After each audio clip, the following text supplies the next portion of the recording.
This is a good opportunity, I think, to talk a little bit about what the National Weather Service does. This is not a political podcast by any means, but we have before and we will again take a pro National Weather Service stance for all the hardworking meteorologists across the country.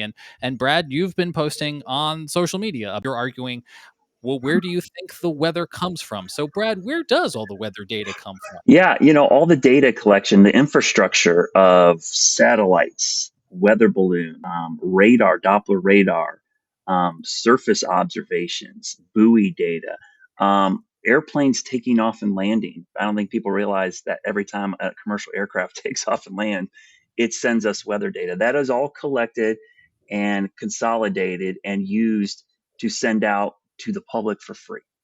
Yes, there is, we pay for it with tax dollars, but this goes out to everybody for free. Then that is put into numerical modeling, and numerical modeling is kind of the ground floor of how we forecast. It's the biggest tool we use to put a forecast together. And on top of that, the Weather Service does their own forecast. Even, it's a public facing forecast. So these warnings that we got today, everybody gets them for free on their phones. You don't need an app. We get WIAs, wireless emergency alerts. They come from the cell phone carriers, and the FCC allows us to come from the cell phone towers. So there's absolutely, nothing you have to pay. It doesn't come off your data fees or anything. And without the Weather Service, we would not have weather forecasts.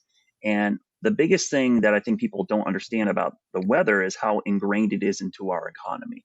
One of my biggest pet peeves, and it's been a pet peeve for a long time, is, why is the National Weather Service and NOAA in the Department of Commerce?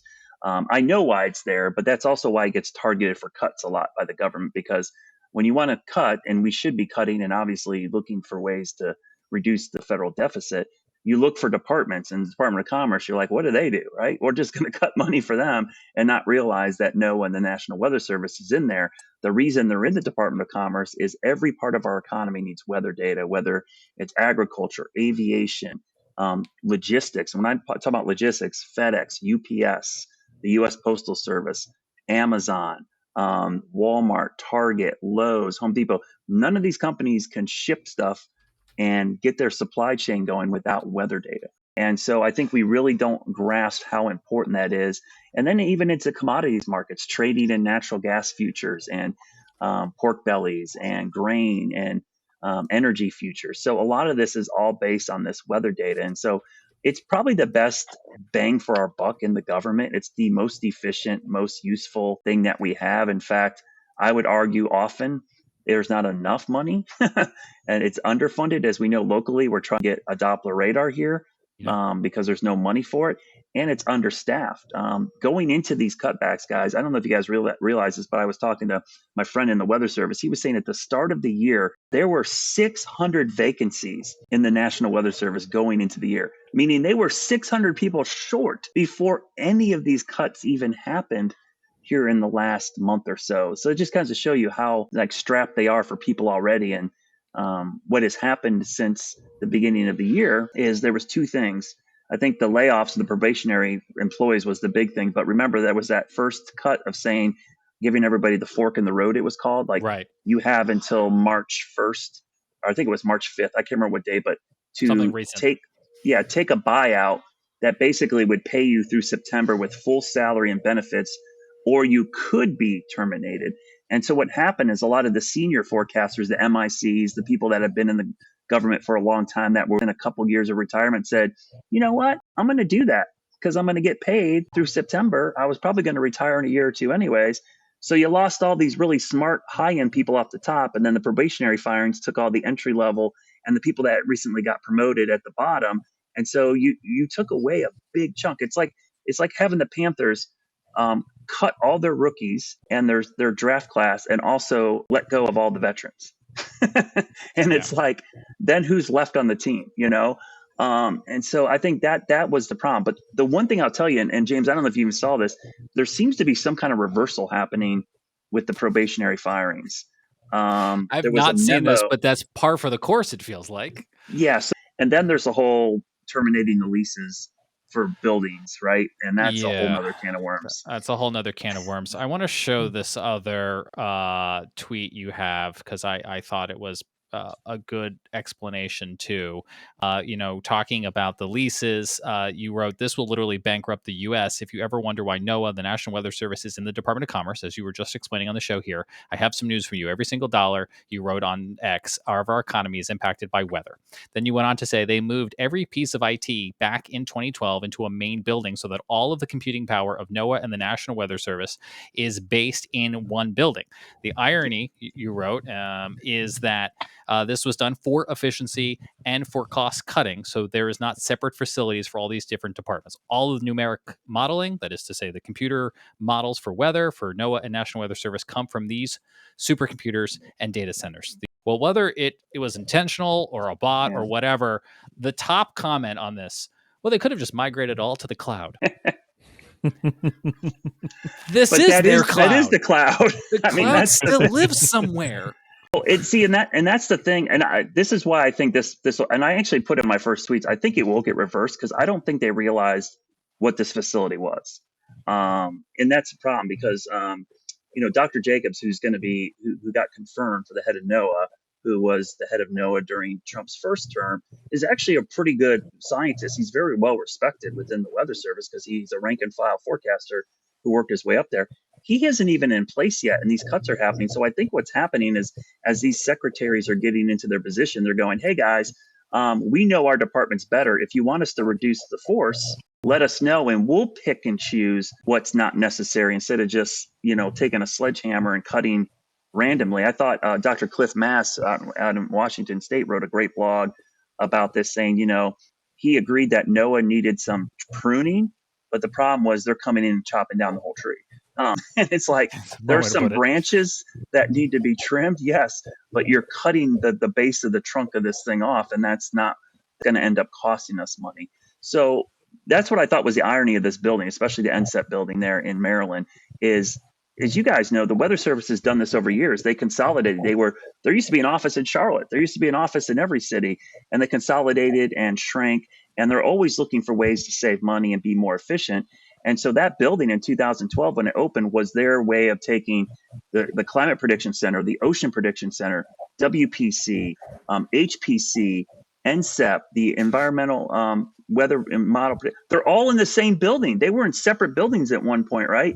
And they're in this building. So this is the cost saving thing, and they're cutting that. So that's why I think it's going to get reversed. That's why part of me is like, yeah, it's frustrating, but I'm having a sneaky suspicion that because nobody knew that these things were important, that they're all going to get reversed. But I don't know if I'm hearing from the Weather Service people what this has done. It's really reduced morale within the Weather Service. That's and the people that are working their butts off in severe weather, and their morale's down, and that is not good. I think that's going to lead to mistakes. It's like you said, they did a great job today. And it's like when they've had government shutdowns and these people have been working without being paid, that's a different scenario. But like those are things that eat away at your morale. Yeah. And James, the other thing is, and I think we take this for granted. This is shift work, right? This is 24/7, 365.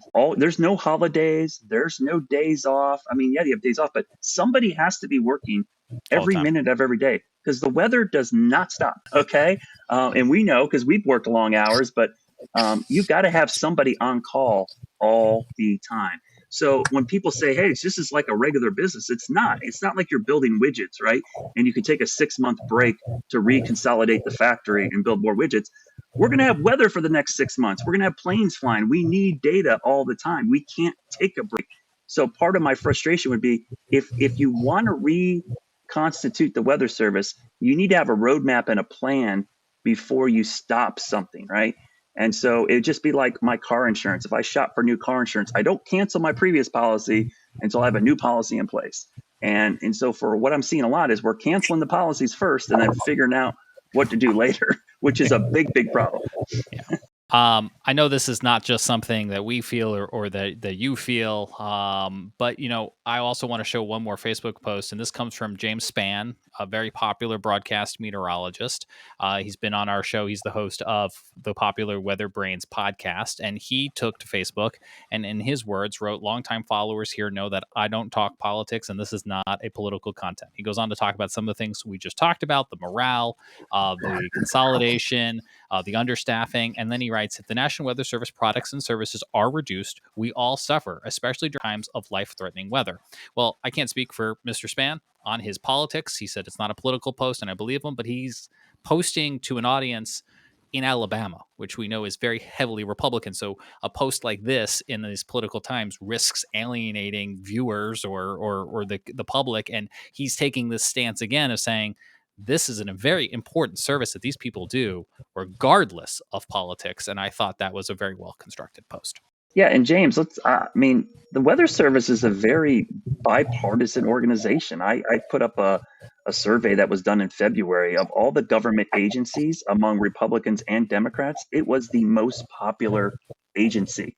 Among Republicans, it was more popular than ICE and Doge. So, I mean, it tells you how popular the Weather Service is. In fact, some of the biggest proponents of the Weather Service, the biggest champions, are congressional delegations from Alabama, Oklahoma, Kansas, because they know how important severe weather is and this weather information is. And I think they understand that this is the best bang for the buck. And so when we talk about cost savings and like, hey, what should we cut here and there? The one thing I'll tell you, the Weather Service, for every dollar we spend in tax money with them, they return about $73 to $74 on that dollar. So it's for everybody out there who just says, all right, you know what? We don't need it. We'll privatize it. Well, guess what? Instead of paying $1 for weather data, you're going to have to come up with $74 somewhere to come up to pay for weather data. And I don't think a lot of people can afford that. And the most vulnerable people are the people that probably can't afford the weather data. And who would, I saw a great post on one of my other groups that I'm with, colleagues in meteorology, and because people are postulating, who could take over the Weather Service from a private company standpoint? And pretty much every PhD on there that I follow is like, not one company that has the infrastructure or money to do this. It would take multiple companies to do it. So that kind of tells you how complex.